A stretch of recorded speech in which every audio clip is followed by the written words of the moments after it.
I am Brian Foster, a plumber in Scranton. I don't have a job worth bragging about, just the guy people call when pipes leak, when basements flood, when everything in a house starts falling apart. The work is enough to feed my family, but never enough to make me feel secure about the future.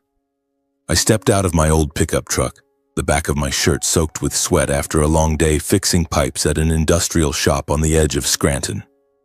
At just 38, I felt like I'd aged a decade, my body aching from head to toe, my hands so calloused that I sometimes couldn't remember what softness felt like. It was already pitch dark, the cold October Pennsylvania wind cutting through my collar, but all I wanted was to get home, where Kira, my wife, and Nora, my daughter, were waiting. Thinking about them eased my fatigue a little, as if simply opening the door and stepping inside would make everything better.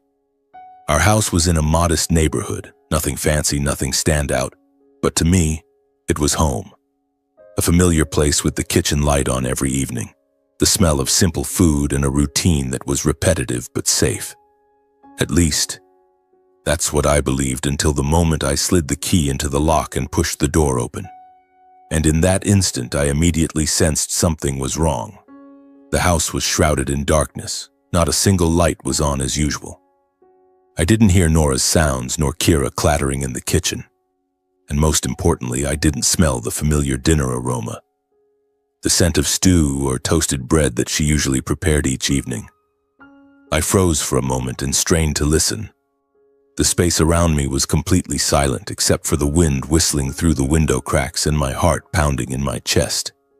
I tried to reassure myself that maybe Kira was tired and had turned off the lights to rest early, though the unease inside me quietly spread. I set my tool bag down on the floor. The clank of the equipment echoed in the stillness. My hand fumbled for the living room light switch and flipped it on. The dim yellow light illuminated the room, but it still felt as cold as a tomb. The sofa was empty, the TV off, not a trace of life. The kitchen beyond was stone cold, no warmth from the oven or a pot simmering on the stove. Everything was so still that I could clearly hear my own breathing. I called out to my wife loudly, my voice echoed in the empty space. No answer. I called a few more times, louder, but only silence replied. My heart began beating faster. Normally, if Kira was running late, she would text or call. But today, my phone had been silent all day. Maybe she went to the store for groceries, I told myself. Kira rarely came home late, but sometimes she liked to surprise us with something new. What about Nora? She usually sat in the corner with her toys, but now, not a sound. I walked slowly into the kitchen, trying to stay calm, but my limbs felt heavy as lead. I turned on the kitchen light. The harsh white glow fell on the dining table, and that's when I saw it. A letter placed neatly in the center. A pristine white envelope with no address. My heart sank like it had fallen into a deep pit. Why a letter? We lived together. Why write one? A bad premonition hit me, icy cold like a bucket of water poured over my neck. My hands trembled as I picked up the letter. The envelope was thin, the handwriting was Kira's. Those familiar strokes I once loved, now somehow so alien.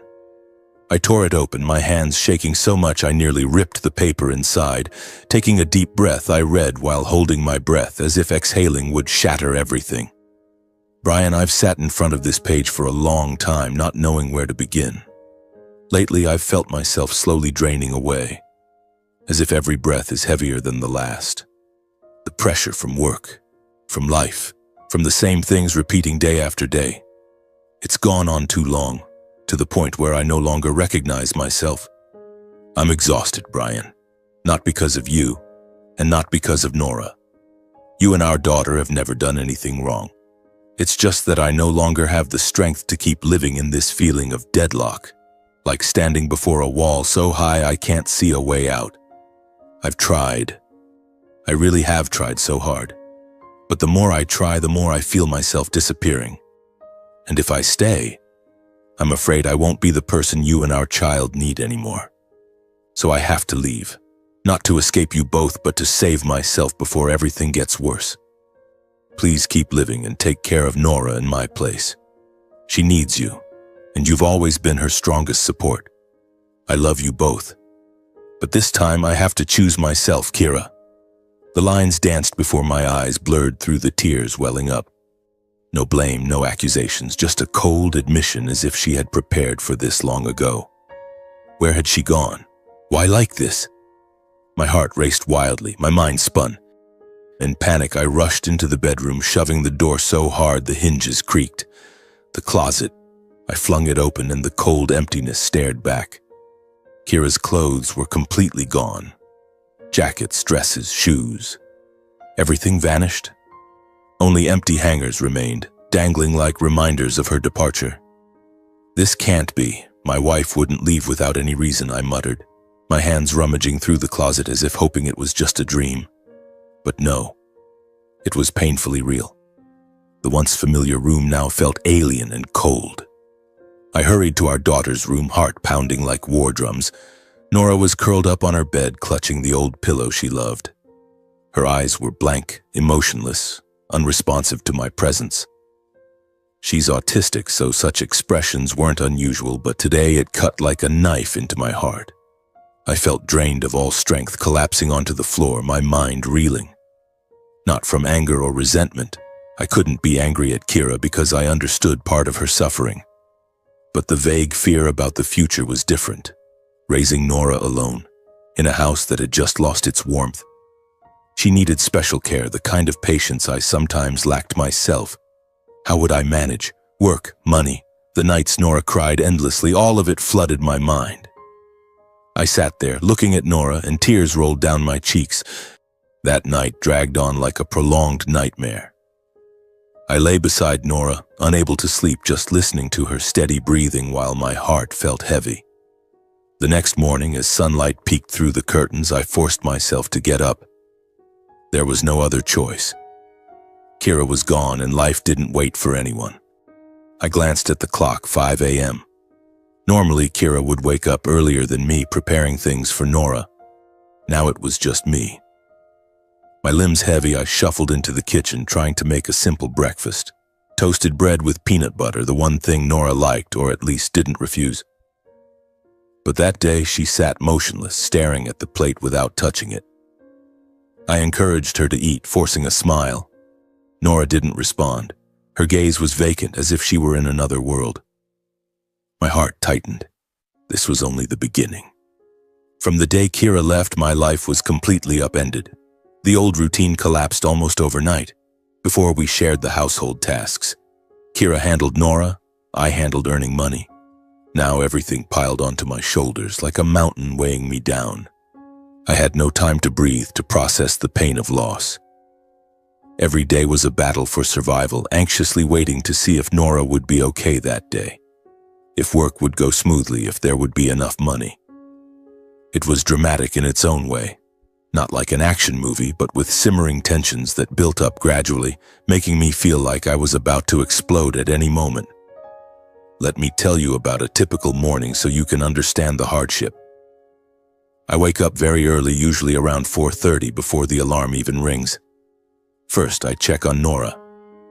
She often wakes up in the middle of the night, sitting curled up alone. If I'm lucky, she's sleeping soundly. If not, I have to soothe her for hours. Then I prepare her clothes, choosing soft outfits with no irritating tags because Nora is sensitive to even the smallest things. Breakfast has to be just right, not too hot, not too cold, presented exactly the same as every other day to avoid upsetting her. I check every little detail, her school bag, shoes, even the scent of the soap, because a single small change can make Nora scream, cry uncontrollably, and convulse. Today will be okay, I tell myself. But my heart is full of worry. Will she put on her clothes? Will she eat breakfast? Those questions make my heart pound like waiting for a time bomb. After dropping Nora off at school, a special school for autistic children in Scranton, I dive into work. Plumbing isn't always steady. Some days are busy, others dead quiet. But now I can't pick and choose. I fix pipes in homes and industrial shops, sweating profusely, body aching. Colleagues joke, "Brian, you're a single dad superhero now." But behind my forced smile, I know they don't understand. In the afternoons, I always have to leave earlier than others to pick her up on time. My boss, Mike, a grumpy middle-aged guy, was understanding at first. "You'll get through it. It's family stuff." But gradually that sympathy ran dry. "Brian, if you leave early one more time, I'm cutting your shifts," he yelled when I asked for the third time in a week. I bowed my head, swallowed my frustration, and rushed to the school. Heart racing. Would Nora be okay in class today? Had the teacher called with any issues? Back home, everything was a whirlwind, like a never-stopping machine. I picked up Nora. She walked silently beside me, no hug or smile. Then cooking. Familiar dishes cut small, arranged in the exact positions on the plate. With autism, Nora's eating is unpredictable. Some days she eats well, but others she refuses even familiar food. Pushes the plate away and cries. "Why won't you eat? Did Daddy do something wrong?" I ask, voice trembling, but she never answers. She never does. My daughter doesn't speak, doesn't respond to smiles or hugs. I often fall into helplessness, sitting and watching her, not knowing what she needs. Everything is vague, far more stressful than with a typical child. If Nora were neurotypical, it would just be physical exhaustion, cooking, cleaning, laundry. But with her, every action is a challenge, a gamble. Suddenly she might panic over the vacuum cleaner noise, bright lights, or just a strange smell. In those moments, my heart stops. I gently hold her, repeating familiar soothing words. "Daddy's here. It's okay, don't be scared." But sometimes she pushes me away and screams, and I can only sit and watch, tears streaming down. Evenings are hell. After cleaning up and laundry the piles of clothes because Nora often spills food, I finally get a break. But rest doesn't mean sleep. Sleepless nights chained together like a string of nightmares. Nora often cries or screams for no reason in the middle of the night. Once she woke at 2 a.m., shrieking through the house, convulsing. I stayed up all night watching over her, soothing her, holding her until she calmed. "Why are you crying?" "What did Daddy do wrong?" I whispered, but only cries answered. The next morning, I still had to go to work exhausted, eyes dark-circled, body drained. Colleagues asked, "What's wrong, Brian? You look like a zombie." I forced a smile. "I'm fine, just a bit tired." But inside, fear surged. Would I drop a tool today? Cause an accident? The pressure piled up, making everything more tense than ever. Beyond daily caregiving, I had to arrange 2 to 3 days off work each week to take Nora to therapy. The cramped clinics in downtown Scranton filled with children and weary parents. I waited hours watching Nora in the room with the doctor, hoping for progress. But therapy costs kept rising. $200 per session plus medication and aids. Income from plumbing was unstable. Some months busy at $3,000, others just $1,500. I constantly calculated every small expense, saving gas by walking, buying discounted food, even skipping meals to save for her. Only $500 left in the account, I thought, heart racing as I checked bills. Would we make rent this month? Debt started piling up like a snowball rolling downhill. At work, things got worse. Sympathy faded. Management grew critical. Mike often called me in. "Brian, if you're late one more time, I'm docking pay. Work doesn't wait for your family." I explained about Nora, about autism, but he just shook his head. "Everyone has problems, but you need discipline at work." Every early departure felt like walking a tightrope, anxiously waiting to see if I'd get scolded today. The pressure from childcare, finances, and work left me increasingly exhausted, mentally crumbling. Some nights, lying alone, I cried quietly. What am I going to do? I can't keep going like this. Finances slid toward ruin, and I had nowhere to turn. I was alone in that whirlwind, anxiously awaiting the breaking point. When finances could no longer hold out, I was forced to consider taking on evening work. The thought had been haunting me for weeks, like a ghost that refused to leave. Extra plumbing shifts at people's homes or odd jobs at factories, anything to earn a few $100 more. But the biggest problem was Nora. I couldn't leave her home alone even for a few hours. She's autistic and prone to sudden panic attacks. Without someone there, things could turn disastrous. I imagined Nora curled up by herself screaming because of the howling wind or the darkness, and my heart tightened. No, I couldn't take that risk. I had already lost Kira. I couldn't lose Nora too through my own carelessness. The cost of hiring a babysitter or extended care was beyond my means. I had already calculated it. A reputable caregiver in Scranton charged at least $15 an hour, plus travel fees and emergency rates. With my current income, I could barely cover rent, food, and Nora's therapy. Adding that expense would mean going hungry next month. I sat at the kitchen table staring at the pile of bills, my heart pounding. Is there another way? I asked myself, hands trembling as I held the pen to recalculate. After many sleepless nights weighing my options, lying awake until dawn, I decided to turn to my parents as a last resort. My parents, Jackson and Ashlyn Foster, lived in Old Forge, Pennsylvania, just a 15-minute drive from Scranton. Close enough that I could pick Nora up every evening after an extra shift. I hesitated a lot. Our relationship wasn't good. They had once criticized Nora as a different child. But now, I was out of options. This was my final lifeline, however fragile. The next morning, after dropping Nora at school, I drove to my parents' house. It was drizzling, the highway slippery, and I drove slowly, filled with anxiety. My old truck rattled and groaned, mirroring my mood. Old Forge was a small, quiet town with old wooden houses and friendly neighbors, at least on the surface. My parents' house was at the end of the street, painted white, with a front yard holding a few wilted bushes as winter approached. I parked, took a deep breath, and tried to stay calm. My heart beat faster as I stepped onto the porch and knocked.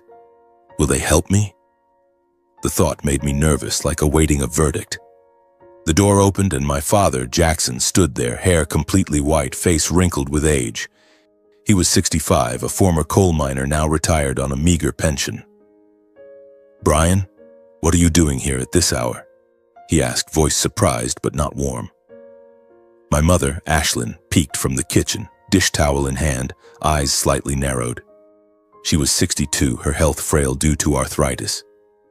My appearance at that time surprised them, but they didn't ask many questions or show concern. No hug, no warm invitation inside. Just, "Come in and talk, it's cold out there." I stepped inside. The smell of stale coffee lingered, the house unchanged, old furniture, the TV tuned to local news. We sat across from each other at the kitchen table. I took a deep breath, trying to keep my voice steady. I didn't beat around the bush. I no longer had the energy for meaningless small talk. I went straight to the point, slowly explaining my current situation. Kira had left. I was the sole caregiver for Nora. Plumbing work barely kept us afloat, and therapy costs for her were rising. Right now, I need to take evening shifts to cover extra expenses, I said, my voice lowering though my heart raced. Otherwise, I really don't know how to manage. I'm just asking if you could watch Nora for a few hours each evening. I'll pick her up right after my shift. It's only temporary until I get through this period. I looked up at them, waiting for even a softening glance, a sign they understood how desperate I was. But there was nothing. Jackson immediately objected. He leaned back in his chair, face reddening with irritation, voice hard and decisive. "No way, Brian. Your mother and I have no experience caring for an autistic child. That kid, she's strange. Always crying, always screaming, not like normal children." He paused, then continued, voice full of annoyance. "I don't want to deal with nosy neighbors and their gossip. What do you think they'll say when they see us watching a child like that? The Fosters taking care of a weird grandchild. I don't want to live with that feeling." Each word struck my chest like a knife. The phrase "weird child," that's what he called Nora, his own granddaughter. I tried to swallow the lump in my throat, but before I could speak, my mother, Ashlyn, chimed in. She spoke in an even, cold tone, eyes avoiding mine. "Your father's right, Brian. We're old now. Our health isn't what it used to be. I have constant joint pain. Your father's blood pressure fluctuates. We can't take on any more responsibility." She twisted her old wedding ring as if discussing someone else's problem. You should handle your own family. You can't rely on us forever. I felt blood rush to my face. My ears rang. I tried to keep my voice low, though my heart felt like it was shattering. But Mom, Dad, it's just a few hours. I'll explain everything. Nora isn't as difficult as you think. She just needs quiet and someone nearby. I promise I'll pick her up right away, no burden on you. I started pouring it out, no longer able to stay calm. I told them about the sleepless nights when Nora panicked, the therapy bills piling up on the table, the constant fear that one day I wouldn't be able to care for her anymore. I spoke like I was begging, clinging to the last thread, but they sat there, silent, faces impassive. No one looked at me. No one interrupted and no one showed any emotion. They listened as if hearing a stranger's story. Then Jackson shook his head, voice louder and heavier. You're foolish, Brian. It's because you're weak that you're in this mess. Why didn't you hold on to your wife tighter? She stayed with you all those years after the kid was born. That's already more loyalty than most. Kira leaving is understandable. He lightly tapped the table. Who could stand living a lifetime with a child like that? No one could endure it. It's like an invisible burden dragging you down forever, down to hell. Ashlyn nodded, voice still even but each word ice cold. I told you before. Having an autistic child is big trouble. Now you bear it yourself. Those words echoed in my head like thunder. I sat frozen. Nora, my 8-year-old daughter, their granddaughter, was called a burden. My heart ached sharply, my eyes stung, but I clenched my teeth to keep from crying in front of them. The feeling of being cut off from my last support hit hard, like someone pushing me to the edge of a cliff. I sat there, hands clenched until they shook, mind reeling with one thought. How could they say that about my child? They're my parents. The conversation ended decisively. Jackson stood. Enough. Go home. Don't come back begging for that again. Your mother and I can't help. Ashlyn just nodded, not even seeing me to the door.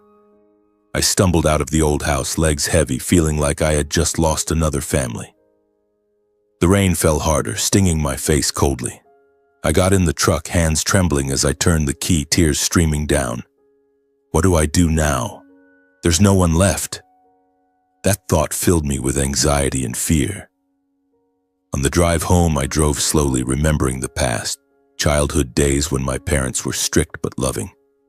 And now, they had turned their backs on their granddaughter. My heart raced as if awaiting the next disaster.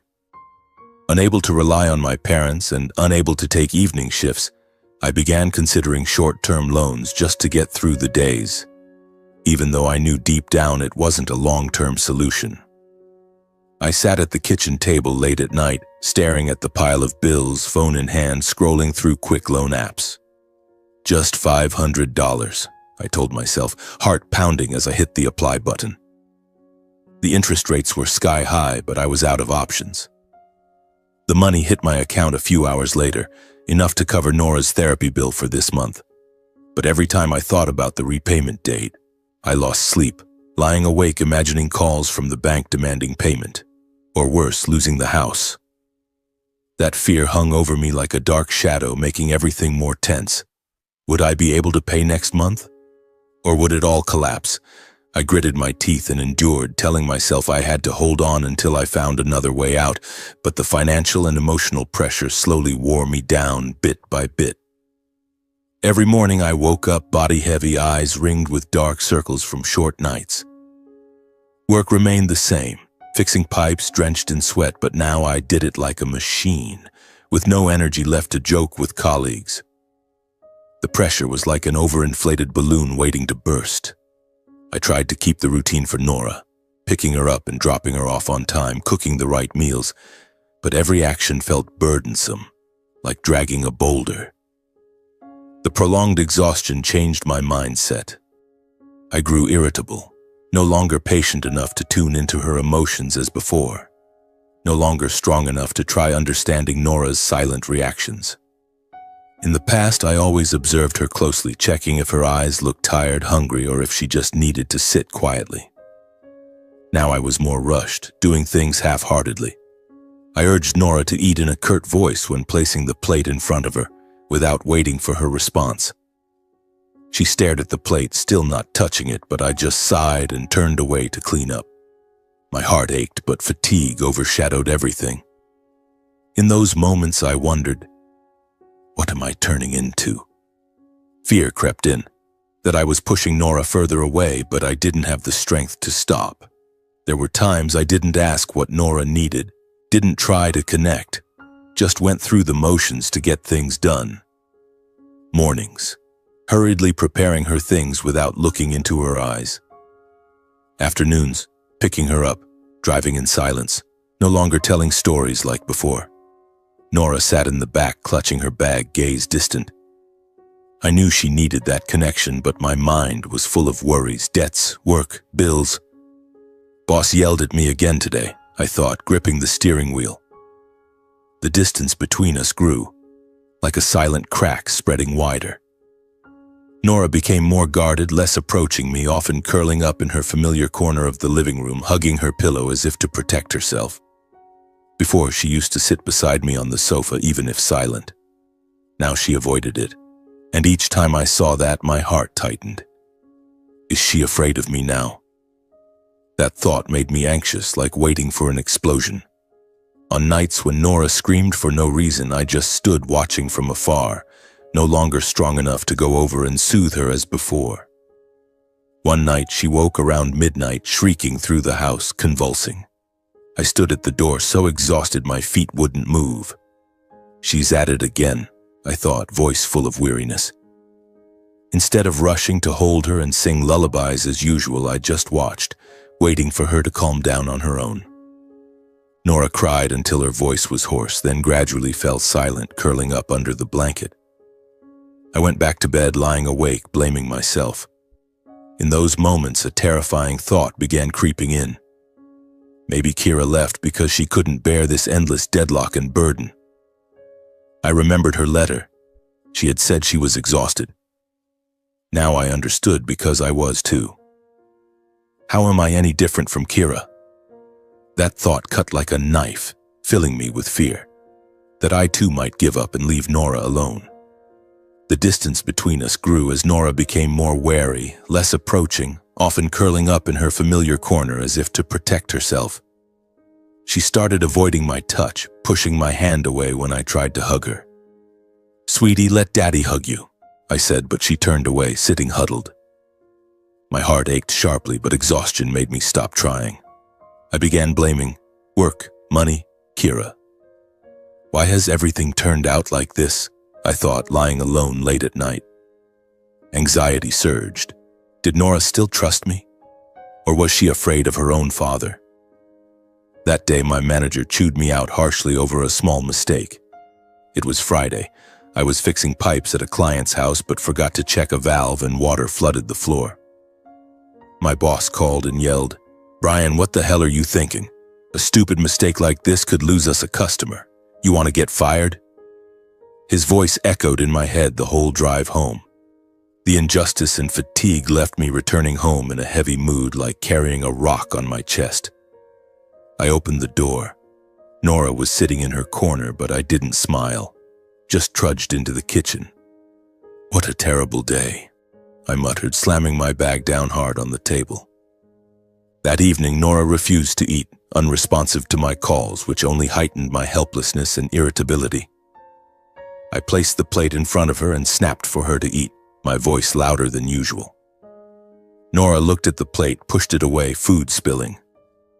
"Why won't you eat?" "Daddy's so tired," I said, voice harsh. She curled up but didn't cry, just sat still. My heart raced, anger rose, not at her, but at everything. I cleaned up hastily, hands shaking, mind spinning. When bedtime came and she still wouldn't settle, the emotions pent up for weeks suddenly exploded. Nora ran around the room, refusing to get into bed, hands flapping as if in panic. "Lie down and sleep right now," I shouted, voice echoing through the house. I paced the room with frantic movements, unconsciously making everything chaotic, kicking a chair, slamming my hand on the table, loud bangs ringing out. Why won't you listen? Daddy's exhausted. The words poured out like a flood full of anger. My heart pounded as if about to burst. Nora panicked, quickly scrambling into bed, clutching her old stuffed bear, burrowing deep under the blanket as if hiding from the outside world. She trembled, eyes wide with fear. Seeing it, I froze, collapsing to my knees on the floor, realizing that terrified look in her eyes was something I never wanted to see. Oh God, what have I done? That thought struck like lightning. Tears welled up. I blamed myself for lacking strength, for not being resilient enough to raise her, only knowing how to blame circumstances and vent anger on an innocent child.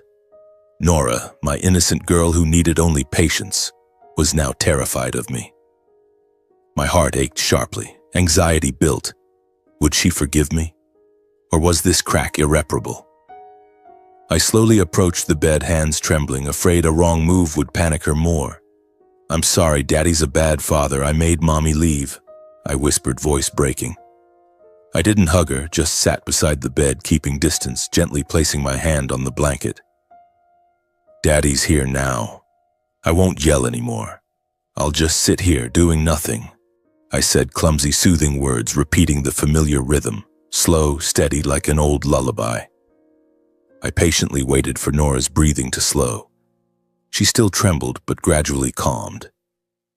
I sat there for hours, tears streaming down, vowing to myself that from now on I had to change. In the days that followed, to make amends for the mistake of that evening, I actively changed how I cared for her, trying to slow down, observe more, and not force Nora to respond, but instead learn to follow her rhythm. I realized I had let exhaustion take control, turning me into a terrible version of myself. No more harsh words, no more rushed movements. Every morning I woke up earlier, sitting by Nora's bed, waiting for her to wake naturally. Today I'll do better, I told myself, heart racing with anxiety. Would Nora notice the change? Or was the crack between us too deep? I observed her closely. The way she held the spoon, the way she gazed out the window, the small gestures I had overlooked before. No forcing her to speak, no barrage of questions. Just being there so she knew Daddy was still a safe place. The fear of failure crept in, making every action feel dramatic, like walking a tightrope, waiting to see if Nora would respond. I began building small but consistent habits, eating with her on time, keeping the space quiet, dimming the lights when she was stressed, and staying close enough for her to feel safe without pressure. Before, meals were battles. I hurriedly tried to feed her. She pushed away.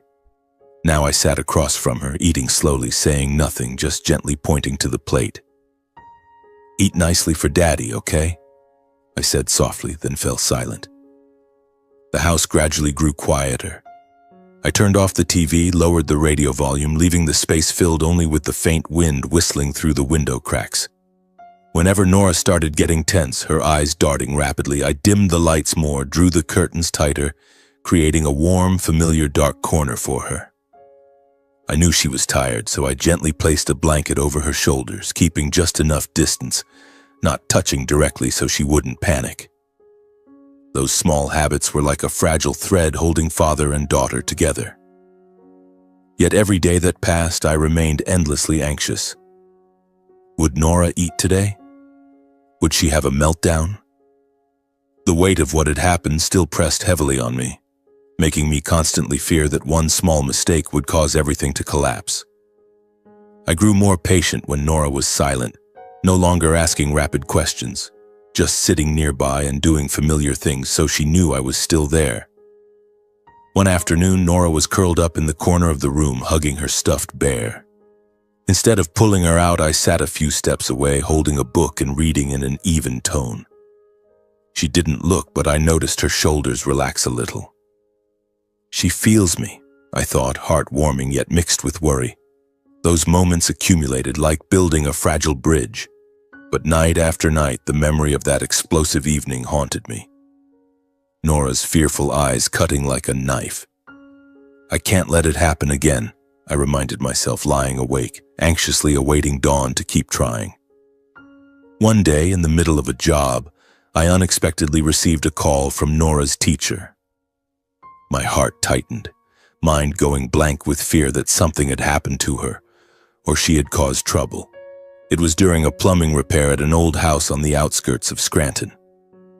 The phone vibrated in my pocket.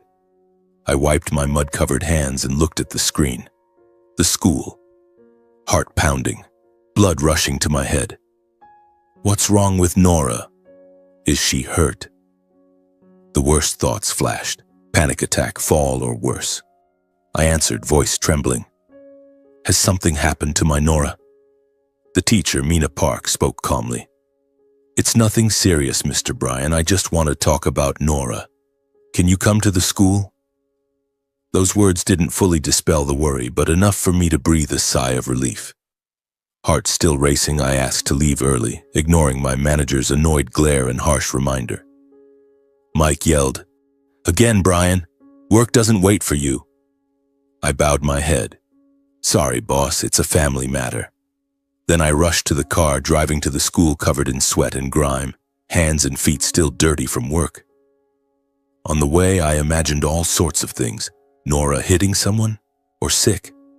The anxiety made me grip the wheel tightly, driving faster than usual. Meeting the teacher, Mina Park, and learning Nora wasn't in serious trouble, I finally breathed easier. The tension weighing on me the whole drive gradually lifted. Mina was a young teacher, around 30, with long black hair tied neatly, bright eyes, and a warm smile. She taught the special class for autistic children, and I had met her a few times when picking up Nora. Mr. Bryan, please sit down. Let's talk about Nora, she said, leading me to a small office with the faint smell of paper and crayons. Nora is doing very well right now. Don't worry too much. Those words lifted a huge weight from my chest. I sat down, wiping sweat, trying to stay calm. But my heart still raced.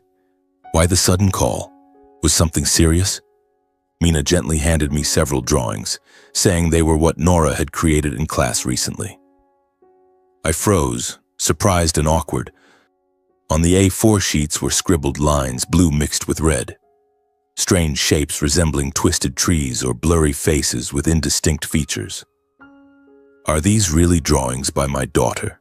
I asked again, unable to hide my astonishment. At home, she rarely picked up a pencil, usually just sitting silently staring into space. Mina nodded, voice gentle. Yes. Lately, I've noticed her drawing more and very focused. I held the drawings, examining them closely, trying to find something familiar. But as a manual laborer like me, a plumber, they were just chaotic patches of color following no clear pattern. I hesitated for a long time before saying softly, as if afraid of being wrong. They look kind of beautiful, don't they? After saying that, I suddenly realized I didn't fully understand why I said it, only that deep inside I felt those seemingly random scribbles were hiding something I hadn't yet named. As a blue-collar worker, I looked at those drawings without grasping their value, seeing only strange colors and shapes, until Mina explained that she had observed and recognized Nora's special talent for painting. Mr. Bryan, Nora isn't just doodling. She has her own way of expressing. These lines convey her emotions. I've seen her focus for long periods and have fewer meltdowns when drawing. Mina's words opened up a new world. I was stunned, heart racing. Nora had talent? My silent autistic child had a gift? I remembered times she scribbled at home, but I thought it was just play. Now Mina said it was special. Anxiety surged. Was this an opportunity for her, or just an illusion?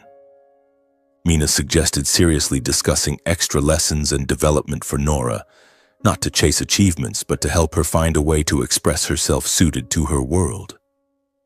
I can guide your daughter after class, or introduce specialized art classes. Not for competitions, just so Nora can communicate through drawings, she said, eyes lighting up. I listened, but my mind spun with thoughts of money, time, and risks. Therapy was already expensive, now art classes? How to pay? Take more time off work? Give me some time to think, okay? I said, voice hesitant. Mina nodded, looking at me with understanding. I get it, think it over carefully. I left the school, drawings in hand, mind full of confusion. On the drive home, I looked at Nora's drawings, trying to find value. Maybe she was drawing fear or joy. The anxiety made me drive slowly, thoughts wandering. In the days that followed, I thought nonstop, while noticing that since Nora drew more, she had fewer meltdowns, focused longer, and seemed to find a safe refuge for her emotions. At home, I left paper and pencils for her, and Nora began drawing, sitting for hours, strokes slow and deliberate. In those moments, Nora was calmer. Nighttime crying grew rarer. I quietly thought drawing had helped her find a way to self-soothe, and that idea warmed my heart. But financial worries still clung to me daily. The mounting loans, increasing work pressure. Some nights I lay tossing and turning, mind constantly calculating, should I sell the old TV or pawn the truck to scrape together a bit more money? Every choice carried greater fear. If I was wrong, if everything collapsed, what would happen to Nora? Amid that anxiety, I quietly watched her. Nora sat drawing for hours, eyes brighter than before, focused and peaceful, as if she had found her own voice. And for the first time in a long while, I dared to hope I was standing before a different path, even if I didn't know where it led. Finally, I decided to take the plunge. I accepted more work, sold and pawned the few valuable items left, with one sole desire: to give Nora a chance to pursue painting, even if the road ahead was foggy and full of risks. I told myself I had no other choice but to try. I called Mina, voice still hesitant but resolute, asking her to continue helping and guiding Nora. Afterward, I took on extra shifts, returning home exhausted, selling old things to scrape together every $100. The moment I signed the registration form for Nora's art class, my heart pounded so hard I could barely breathe. I knew it was a gamble. If it failed, I'd have nothing left to hold on to. But every time I watched Nora drawing, focused and peaceful, I knew the choice was worth it. The anxiety about the future remained, never fully easing. I didn't know where this path would lead us, father and daughter. But amid all the uncertainties, a small ray of hope had appeared, flickering like light at the end of a tunnel. Enough for me to keep moving forward without looking back. In the days that followed, I buried myself in work, taking on extra shifts, working through weekends, returning home physically drained but refusing to allow myself to slow down. I accepted every plumbing job I could, from emergency late-night calls to small projects in the Scranton suburbs. Some days I worked from dawn until deep into the night, drenched in sweat, my limbs aching as if pricked by needles. I have to earn money for Nora, I told myself whenever I felt like giving up, heart racing with worry. Would today's earnings cover her art class fees? Or would debts pile up again next month? I drove home in the darkness, body exhausted, but seeing Nora sleeping peacefully on her bed gave me renewed strength. On those nights, I lay awake, meticulously calculating every dollar, selling the old TV for $100, pawning Kira's remaining wedding ring for another $200. Everything felt like a tense race against time, fearing that one slow step would make all my efforts vanish. At the same time as my exhaustion, Nora made progress day by day, as Mina reported. She focused longer, had fewer meltdowns, and could sit drawing for hours in a stable state. Every afternoon when picking her up from school, Mina would pull me aside, voice excited. "Today, Nora drew an amazing picture, Mr. Bryan." She sat quietly for 3 whole hours without a single cry. Hearing that warmed my heart, but also made me anxious. Was this progress lasting, or just temporary? I observed her at home, Nora holding the pencil, strokes slow and deliberate, colors blending as if telling her own story. In those moments, she was calm, eyes brighter, no longer curling up as before. She's finding herself, I thought, tears welling up. But the pressure remained. I had to work harder to support her. Every story Mina told was like medicine, but it also left me anxiously awaiting tomorrow. Would Nora continue, or retreat into her old shell? Seeing my situation, Mina took the initiative to offer to watch Nora a few extra evenings a week so I could earn more income. It was a drizzly afternoon. I was late picking her up because a job ran long. Mina stood under the school awning holding Nora, smiling warmly. Mr. Bryan, I can see you're exhausted. Let me watch Nora 4 evenings a week. I live alone, I'm not busy. Her offer struck like lightning. I froze, heart racing with surprise and embarrassment. You wouldn't mind? I'm afraid people might talk about you, I asked, voice stammering. Mina shook her head. It's fine. I like Nora, she's special. I looked at her. Her eyes were sincere, without pretense, but fear crept in. Would I be imposing, or was this just pity? Anxiously awaiting my own answer, I hesitated for days, lying awake thinking. At first I shyly declined, afraid of intruding on Mina's private life and unwilling to accept more help. Thank you for your kindness, but I can manage, I said, voice firm but heart full of worry. I had been rejected by my parents, struggled alone, so accepting help felt like admitting defeat. Mina didn't push, just smiled. Think it over. I'm here if you need me. Those words haunted me. At night, when Nora slept, I thought about the debts, the art classes, heart pounding. I need help, I admitted, but feared becoming dependent, feared Mina would grow tired like Kira. That anxiety made me hesitate, like standing at the edge of an abyss. But her sincere, straightforward manner and the fact she lived alone without family obligations gradually made me accept her offer as a rare lifeline. Mina shared about herself. A young teacher, unmarried, living in a small apartment near the school, passionate about art and special needs children. I understand feeling alone, Mr. Bryan. Raising her by yourself isn't easy, she said once, voice gentle. Those words touched me, dispelling some fear. I nodded and agreed to let her watch Nora. My heart raced the first time I left Nora with Mina, driving to an extra job, anxiously calling to check. But Mina texted, Nora's doing fine. She's happily drawing. That time I breathed a sigh of relief, feeling rescued. Initial anxiety gradually turned to gratitude, though worry remained. Would Mina hold up or give up? Under consistent guidance, Nora's drawings began entering small local contests, then winning encouragement awards and special categories for children with needs. Mina guided her, teaching color mixing, pencil grip without forcing, letting her be free. I signed the first entry form, hands trembling. Will anyone notice? At a local Scranton contest, Nora won an encouragement prize, a swirling blue painting like a river of emotions. Hearing from Mina, my heart pounded. She won? We hugged and laughed. Nora stood beside us, silent but eyes bright. Achievements followed, special awards for children, paintings displayed in community halls. Each time I anxiously awaited results, lying awake imagining, would Nora be recognized or overlooked? Achievements built on achievements. Her art entered state-level contests, displayed in small Harrisburg galleries. From Scranton to Pennsylvania, Nora competed statewide, work hung in galleries. Other parents asked, she draws so well, how can a child like her do that? Art teachers praised, I call it innate talent. I stood by, proud but worried. Would crowds overwhelm Nora?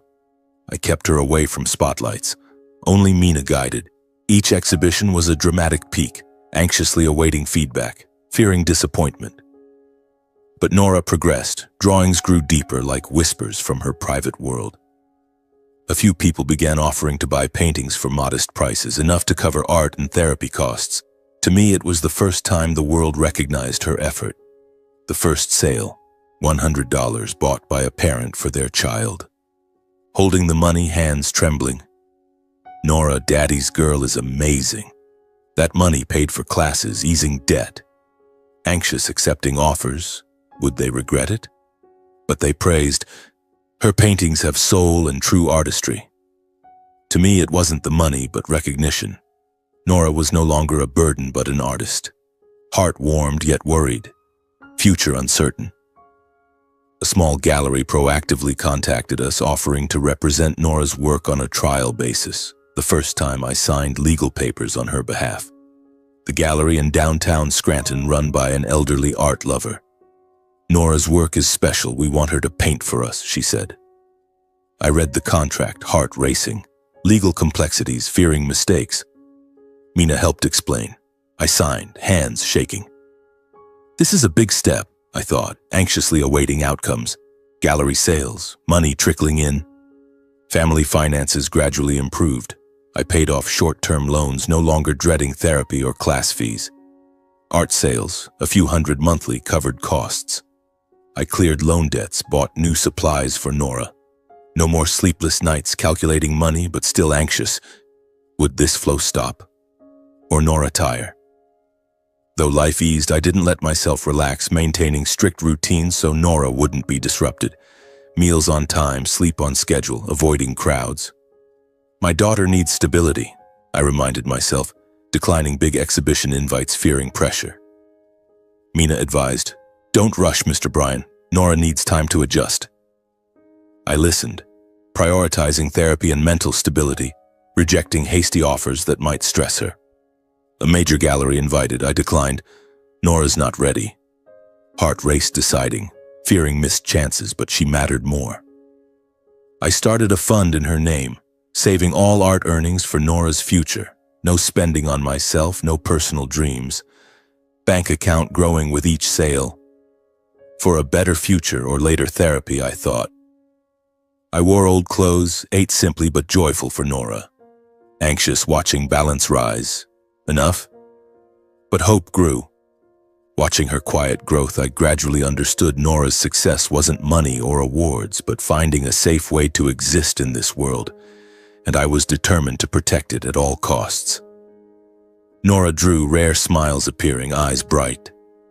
She's happy now, I thought, tears falling. Future anxiety remained, but now with hope, the path blooming, though slowly.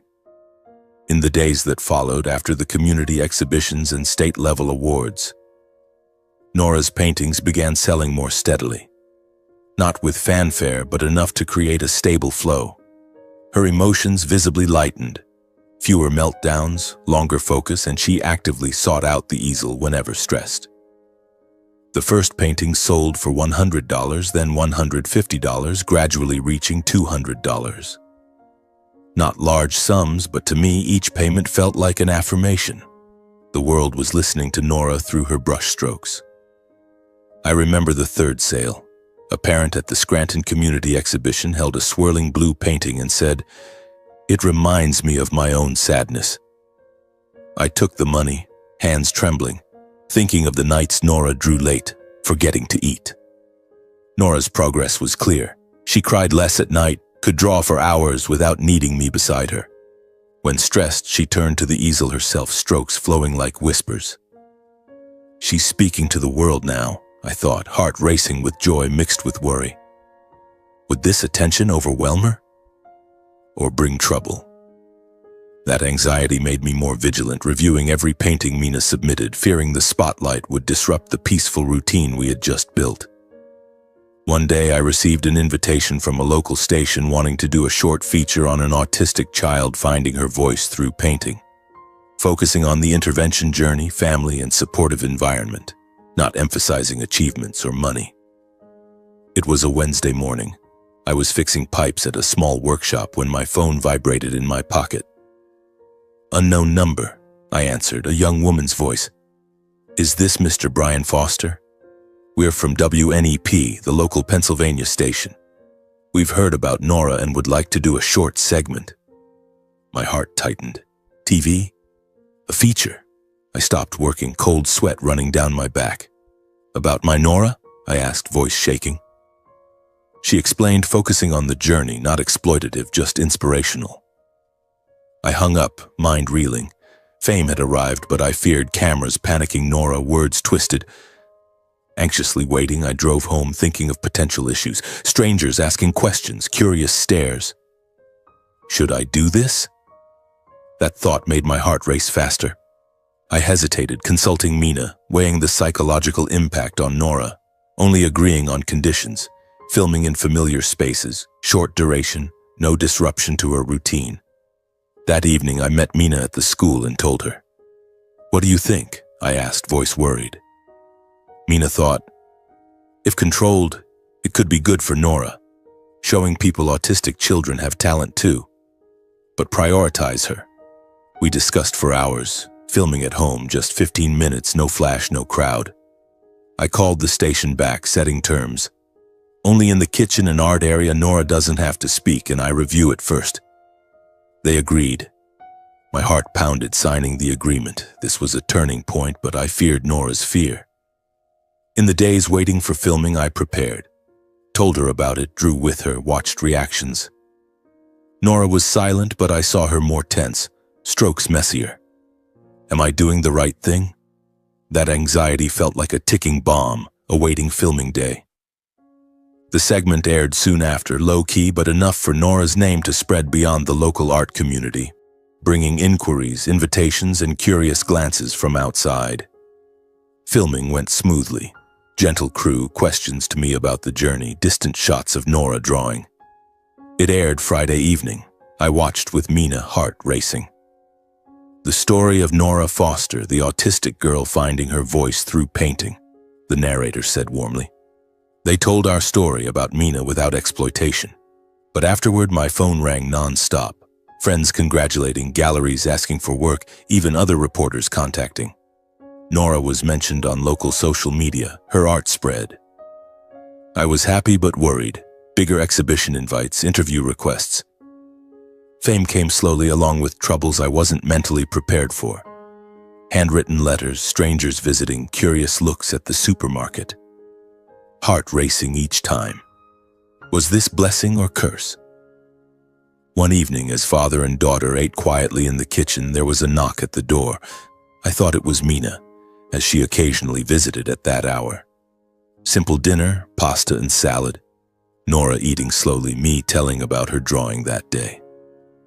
Soft knock, I wiped my mouth. Probably Mina bringing Nora's art. I stood feeling light. Mina often dropped by with treats or school stories.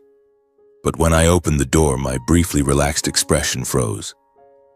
Kira stood on the porch, thinner, neatly dressed. Black coat, hair tied back, eyes mixing hesitation and determination. My heart stopped for a second, blood rushing to my face. "You're back, Kira?" I whispered, voice breaking. She stood under the porch light, tired but still as beautiful as ever. All the bitterness and humiliation from when she left flooded back. The letter, empty closet, nights alone with Nora. My face burned. Instinctively, I wanted to slam the door and turn away. This can't be real. It only happens in dreams, I thought, gripping the doorknob tightly. Kira quickly asked for just one chance to talk. Her urgency made me hesitate, then reluctantly nod. "Brian, can we talk just once?" she said, voice trembling, eyes red. I looked at her. Memories surged. Happy days, then deadlock. Heart pounding, I opened the door wider, letting her in. Kira stepped inside. The house air suddenly grew heavy. Nora saw her and instinctively shrank back, curling near the table, eyes glancing like at a stranger, no sign of recognition. She clutched her spoon tighter, shoulders trembling. It pained my heart. Did Nora not remember her mother, or was she afraid?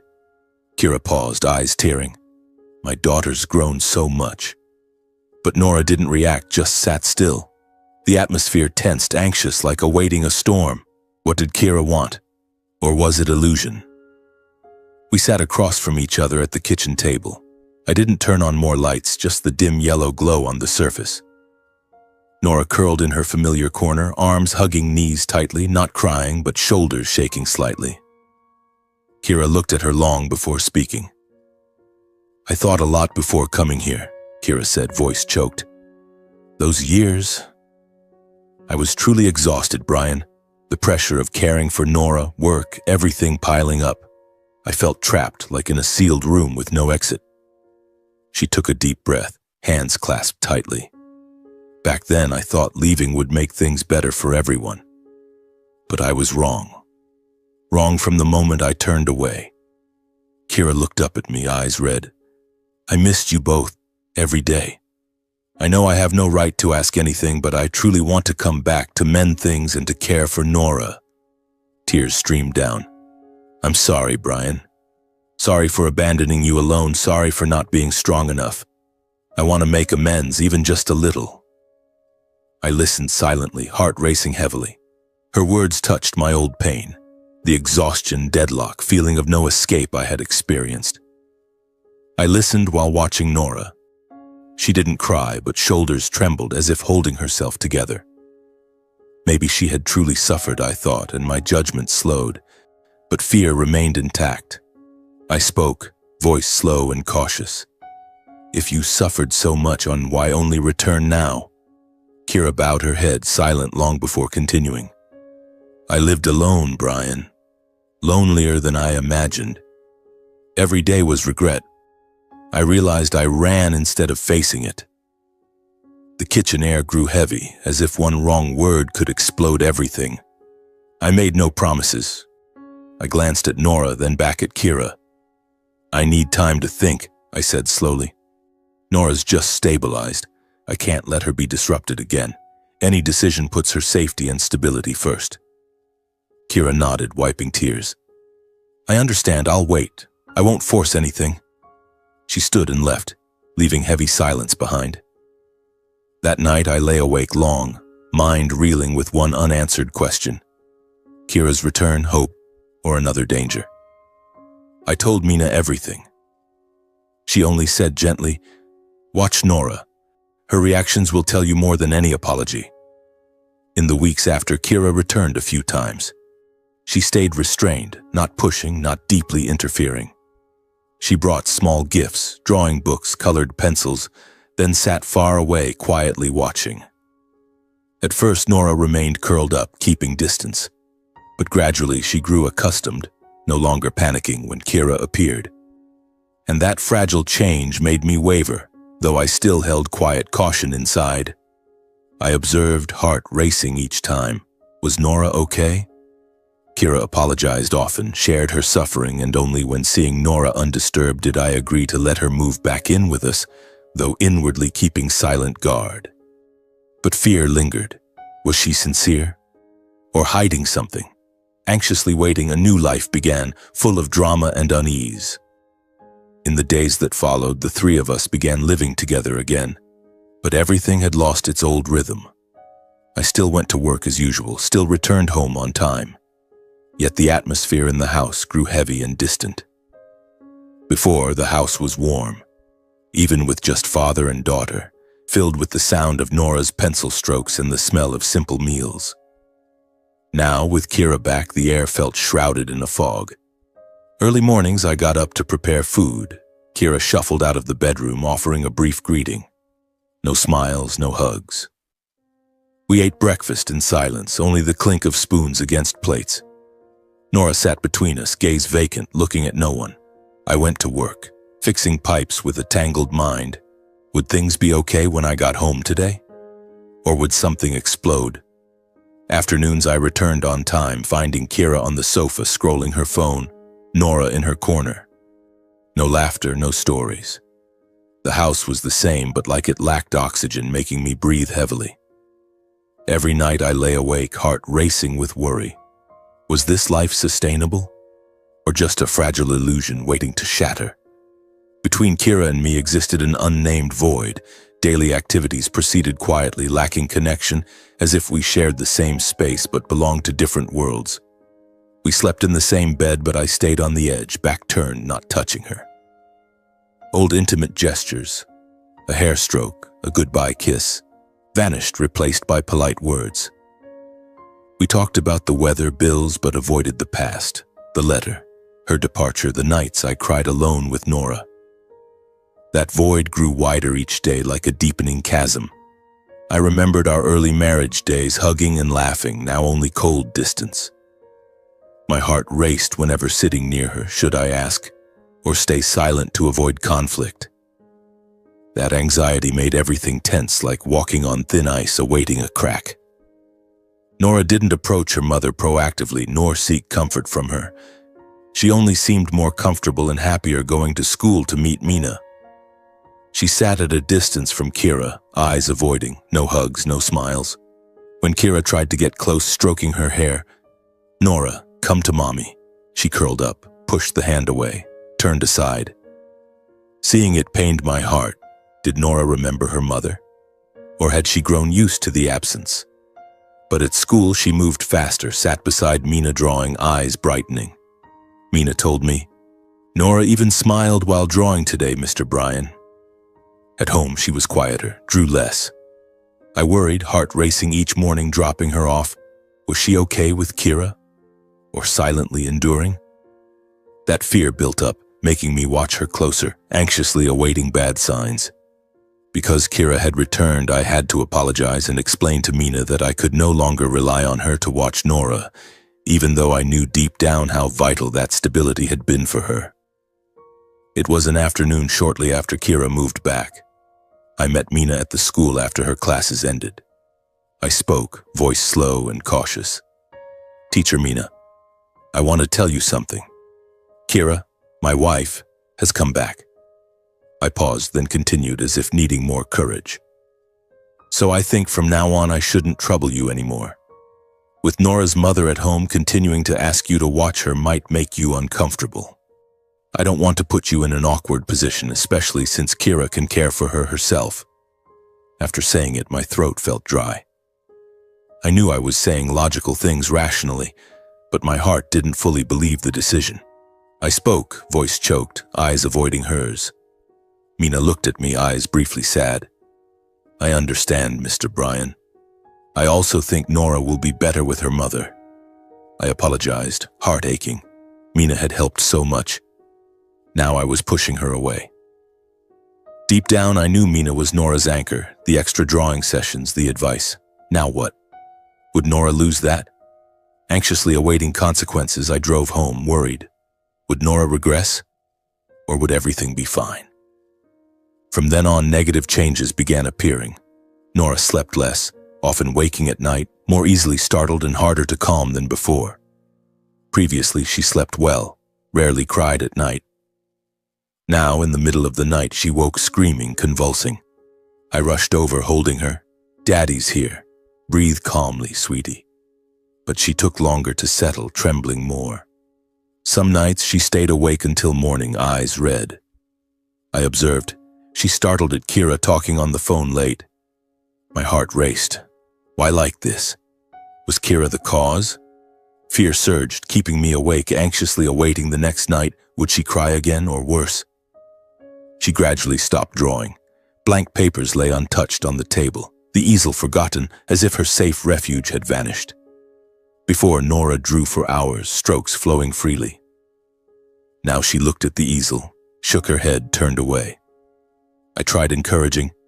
"Keep drawing, sweetie, don't you love it?" But she pushed the pencil away, curled up. My heart ached sharply. Drawing was her voice. Now lost? I remembered sold paintings, awards, now only blank paper. Anxiously waiting, I tried forcing her to draw, but she panicked. Why? I thought, fearing Kira returned and everything collapsing. Kira rarely asked about Nora's therapy schedule or psychological progress. If she joined, it was superficial, quick, without depth or patience. She came to a few clinic visits but sat outside scrolling her phone.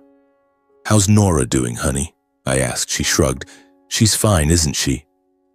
No questions to the doctor, no notes. I noticed, heart racing. Was she truly uninterested or pretending? Instead of childcare, Kira focused on calls, contracts, external connections. She talked late on the phone, whispering, "Yes, the art contract." I overheard, worried. What about Nora's art? Was she doing something? Unease crept in, making me anxiously monitor. What were those calls? Or something hidden? Not long after Kira returned, she began mentioning co-guardianship, talking about a mother's responsibilities and representing Nora in art contracts. It was a quiet evening. We sat at the kitchen table, Nora asleep early. Kira spoke first, voice light and seemingly reasonable. "Bryan, I think it's time I became co-guardian with you. After all, I'm her mother. For paperwork, art contracts, it would be more convenient for Nora if I signed too." Those words chilled my heart. It came too suddenly. I looked up, trying to stay calm. "Why bring this up now?" Kira smiled briefly but firmly. "Because I'm back. I can't stay on the sidelines forever." She continued about responsibility, the future, needing clear legal representation. But listening, I felt an offbeat rhythm I couldn't name. Her eyes lit up mentioning contracts, galleries, art sales, a different light than when talking about Nora. She asked about the gallery's progress, how art money transferred, whose name on the account. But she didn't ask if Nora slept well last night, had meltdowns, or still feared loud noises lately. My heart pounded. A cold feeling crept into my chest as I suddenly realized what Kira cared about wasn't Nora's sleep or fears, but paperwork and decision rights. And for the first time I wondered, did she really return for Nora, or something else? As doubts grew in my heart, I decided to turn to Mina, the person I had trusted and journeyed with as father and daughter all this time. We met at a small cafe near the school, a place so familiar I didn't need the menu. I told her everything, hiding nothing. Kira wants co-guardianship for Nora, I said, voice lowering. She also wants to represent and sign art contracts for her. What do you think? Mina was silent a few seconds, eyes fixed on me. When she spoke, her voice turned serious, losing its usual gentleness. Mr. Bryan, I don't want to be seen as wrecking someone else's family happiness, she said slowly. But think about it. Why did she return right when Nora started gaining recognition? Where was she before? That question hit me like a hammer. My hands trembled, holding the coffee cup, heart pounding hard. Mina continued, voice still calm but direct. I've seen a few similar cases. Some people return not for the child, but for what comes with the child. I just hope you're careful. I sat stunned, mind reeling. On the drive home, scattered memories began piecing together. Since Kira returned, Nora slept less, smiled less, then stopped drawing. Kira often called late, talking about contracts, paperwork, but rarely asked how Nora was that day. That thought chilled my spine. Was she not back for Nora, but for her paintings? For the first time since Kira returned, I clearly felt I wasn't just risking Nora's stability, but possibly losing the right to protect the most fragile thing I had painstakingly preserved. Nora, her talent, her future now threatened. I lay at night, mind spinning, anxiously awaiting evidence. Was Kira scheming? Or was I paranoid? That fear loomed like a shadow, making everything more dramatic, awaiting an explosion. In the days that followed Mina's warnings, I began paying closer attention to Kira's behavior. She always kept her phone with her, screen face down on the table. Before I thought it was just a habit, but now, every time I saw her holding the phone, my heart raced faster, as if awaiting a secret to be revealed. She never let the phone out of reach. Even during dinner, it lay face down under the table. A slight vibration, and she glanced at it. Late at night, when I was already in bed pretending to sleep to observe, I heard whispering from the bathroom or the porch. Kira called very softly, voice low, as if hiding something. Everything's fine. Just wait a little longer, I caught faintly through the door crack. Doubt crept in, keeping me awake, lying there analyzing every gesture. Anxiously waiting, I wondered, what is she hiding? Or is Mina right? Each night was torture. The room's darkness seemed to swallow me, awaiting the day the secret burst out. She frequently went out at fixed times, coinciding with my work schedule, saying she was meeting friends or handling errands, but never specifying where or whom. Mornings, as I prepared to leave for plumbing jobs, Kira said, I'm going to meet an old friend for a bit. I'll be back in the afternoon. No address, no name. I nodded, but unease filled me. Why always when I was at work? I started noting silently. Tuesdays, Thursdays, she left at 10 a.m., returned at 2 p.m. Heart racing whenever I drove to the shop, thinking about home. Nora alone with Kira? Or did she leave the child unattended? Fear surged, making work difficult, hands trembling, holding tools, mind unfocused. What is she doing out there? That thought cut like a knife, anxiously awaiting a chance to find out. I considered asking directly, but feared early confrontation, feared impacting Nora. Tension built, like an overinflated balloon awaiting explosion. One evening, I overheard Kira on the phone in the next room, voice low and unusually intimate.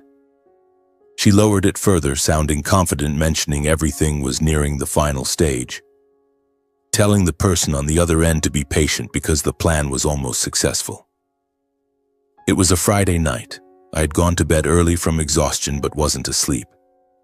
Kira thought I was sleeping, went to the living room whispering, "Don't worry, darling. Everything's progressing well. Just be patient. The plan's almost done. Brian suspects nothing." My heart stopped hearing darling, then plan. I lay still, blood rushing to my head, ears ringing. She hung up, returned to bed, lying beside me as if nothing happened. I pretended to sleep, but my mind reeled. What plan? With whom? Fear turned to anger, but I suppressed it, awaiting evidence. That night dragged endlessly. I stared at the ceiling, heart pounding like war drums. Anxiously awaiting dawn, I decided I had to investigate.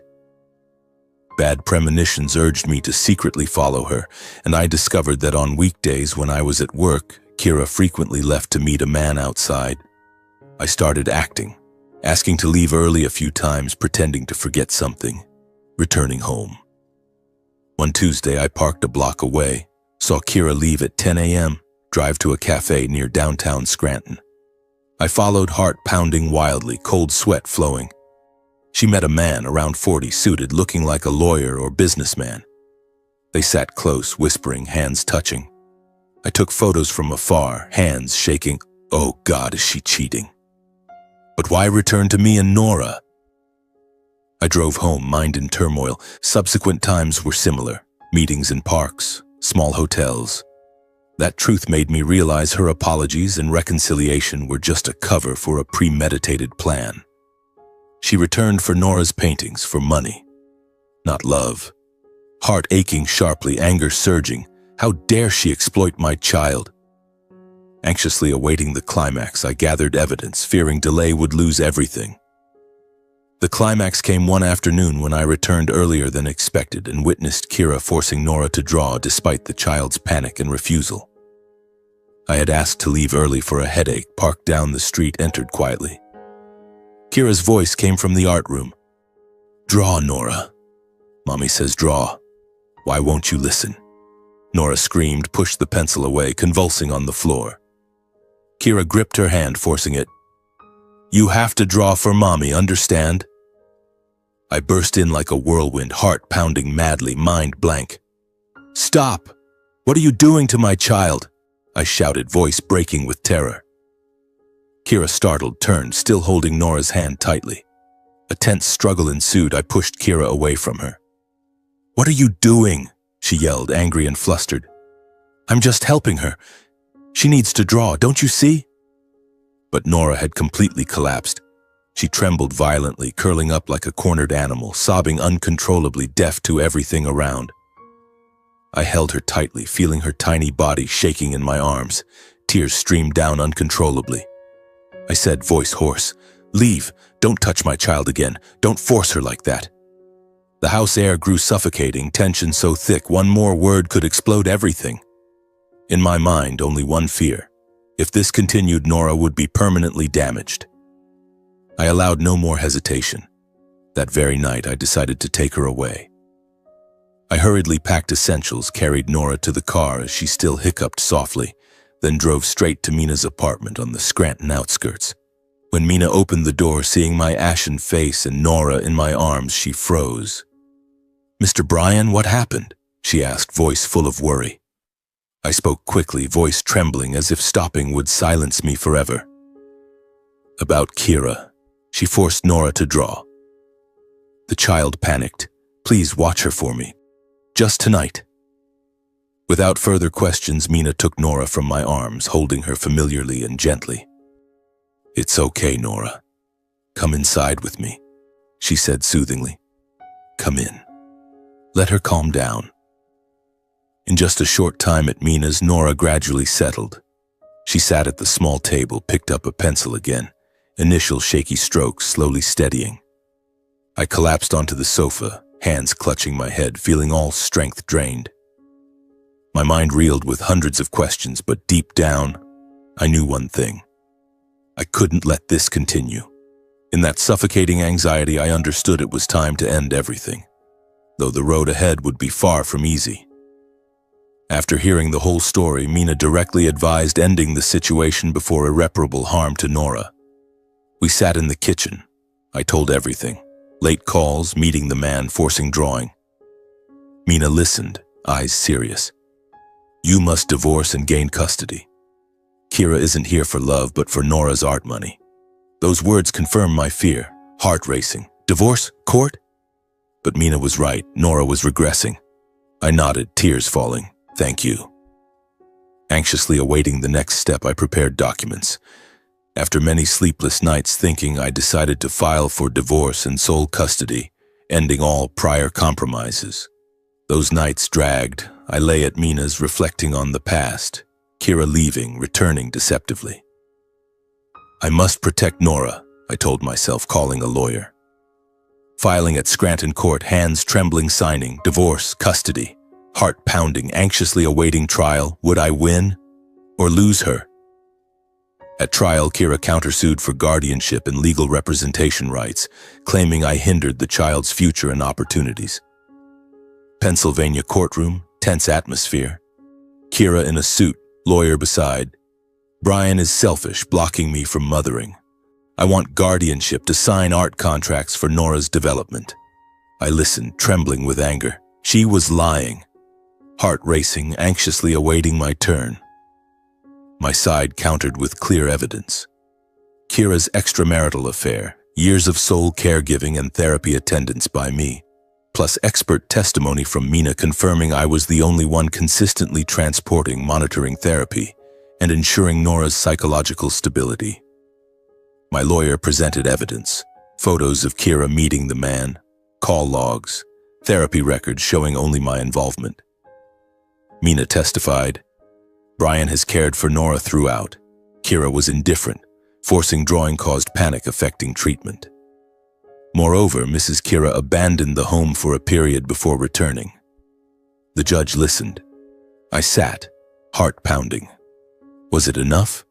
Or would Kira win? The evidence showed Kira had abandoned the child long-term, returned for legal and financial benefits, not prioritizing Nora's psychological stability. Lawyer emphasized, Kira left, returned after Nora's fame, seeking contract signing rights. Judge nodded. Kira's face paled. I anxiously awaited verdict, hands clenched. Finally, the court ruled I retain full guardianship.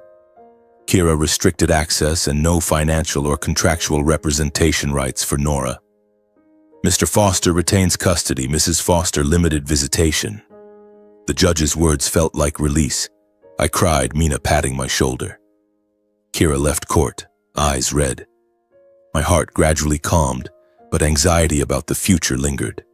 Was it truly over? Or more trouble ahead? In the days following the trial, my daughter and I left behind all the commotion and returned to the familiar peaceful rhythm. The house gradually regaining the quiet we had both lost. We left the courthouse under the light drizzle of Pennsylvania. Mina drove us home because my hands were still trembling from the tense hours. Nora sat in the back, clutching her stuffed bear, eyes distant as if not fully grasping what had just happened. Back in Scranton, I opened the door. The familiar air rushed in, the smell of old wood, afternoon sunlight filtering through the curtains. No more Kira's late-night whispers, no more secretive calls. Just father and daughter, and the silence I had once craved. But that silence didn't come immediately. It was like a wound needing time to heal. I cleaned the house, discarding Kira's leftover items, a few coats, a bottle of perfume, each one a reminder of betrayal. My heart raced when touching them, anxiously wondering, will she come back demanding something? Or is it truly over? I called Mina to thank her, voice choked. You saved us. She smiled softly. You and Nora are the strong ones. In the early days, the house was eerily quiet, but gradually the old rhythm returned. Meals on time, Nora in her corner and me going to work with a lighter heart. Yet fear lingered, making me check the windows every night as if awaiting a ghost's return. Nora needed time to recover, but little by little she regained her sense of safety, sleeping deeper and no longer startling awake at night. In the first weeks after the trial, Nora still cried at night, curling under the blanket, calling me with a trembling voice. I held her, singing clumsy lullabies, heart aching, remembering Kira forcing her to draw. "Daddy's here. You're safe now," I whispered, but she trembled long before sleeping again. I worried, heart racing each night. Would the wound heal?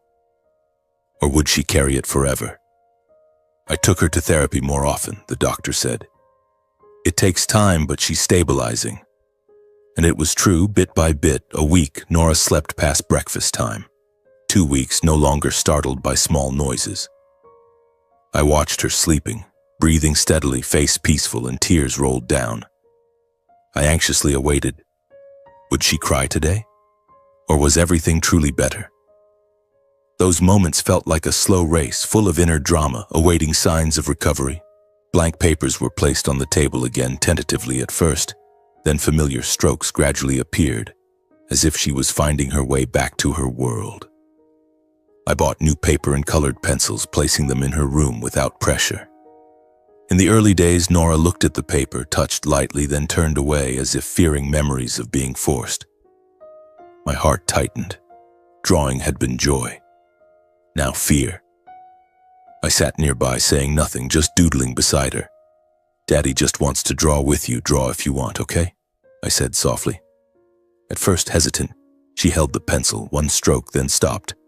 But gradually, strokes lengthened, colors returned, swirling blues, vivid reds, like silent tales of pain and hope. One afternoon, I came home to find Nora at the table, drawing absorbedly, forgetting to eat. She's drawing again, I thought, tears welling, heart racing with joy mixed with worry. Would she stop? Or was this a new beginning? Those strokes were like a bridge, pulling her back to her private world. And I anxiously watched, awaiting the first complete painting after so many months. Mina returned in a supportive role, appropriately distant, appearing regularly and patiently, letting Nora approach when ready. After the trial, Mina visited more often, bringing treats or drawing books, but not staying long. "I can help if you need," she said, voice warm. I nodded, heart full of gratitude. Mina didn't push, just sat beside Nora when she drew, praising gently. "You draw so beautifully, Nora." At first, she avoided sitting far away, but Mina was patient, not touching, just observing. My heart raced each time Mina came. Would Nora open up or remain afraid of strangers? But Mina understood. She had taught Nora, knew her rhythm. Those sessions were like a slow dance, full of silent drama, awaiting Nora's step forward. Gradually, Nora grew more comfortable around Mina, often sitting closer, drawing longer and less stressed, as if finding a steady anchor. A month later, Nora sat beside Mina on the sofa herself, holding a pencil to draw together. She didn't speak, but shoulders relaxed, eyes brighter. I watched from afar, heart warming. Nora rarely smiled when Mina praised her art. My daughter trusts Mina more than her own mother, I thought, but anxiously wondered, was this a new family? Mina stayed later, helping put Nora to bed, telling gentle stories. Those moments accumulated like a calm river, making me realize the change, not just in Nora, but in myself. I recognized that change in my own feelings, a sentiment growing quietly without outburst or noise. It wasn't love at first sight, no romantic vows. It began from evenings Mina stayed late watching Nora, from how she understood my child, respected her rhythm, and cared for her like a true mother. Mina knew when Nora needed quiet, praised art without pressure, hugged gently when allowed. I watched her sit beside Nora, patiently waiting for her to draw, and my heart stirred. Not passionate frenzy, but deep warmth. On evenings Mina stayed, we talked late, about Nora, art, life. Heart racing when she smiled, but I didn't rush, fearing disruption, fearing loss. Anxiously waiting, I let feelings grow like a sapling in silence. It began from evenings Mina stayed late watching Nora, from how she understood my child, respected her rhythm, and cared for her like a true mother. I remembered the first time Mina stayed. Nora cried at night, Mina soothed. Draw with me? She calmed, drawing late. I sat in the kitchen watching them, heart full of gratitude. Gradually, Mina became part of life, helping with therapy transport, advising on Nora's art. She understood autism better than I, respected her pace. No forcing speech, no forced hugs.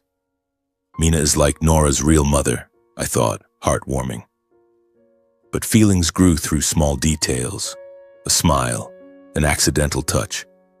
I didn't name it, fearing illusion, just letting it bloom quietly. Anxiously awaiting the moment, I wondered, does she feel the same, or just helping? I didn't rush, didn't name the feeling, just letting it grow over time along with the peace Mina brought to us both. Month after month, Mina visited often, stayed for dinner, helped Nora draw. We talked everyday things, my work, her teaching, Nora's progress. No romantic dates, just companionship. That peace was like medicine. Nora slept well, drew more, I smiled more. Heart racing when Mina touched my hand, but I waited for ripeness. Anxious like awaiting a flower's bloom, I knew this love was solid, unflashy. Their affection formed naturally, quietly, without show or promises, just steadfast companionship through ordinary days. No flowers, no gifts, just afternoons, Mina drawing with Nora while I cooked. No confession, just being. Affection grew over time. Mina helping through tiring days, me listening to her stories, gentle like a river, no storms. Anxiously awaiting the next step, I knew this was true love. 2 years later, when everything felt ripe, we held a small, simple, quiet wedding, full of belonging.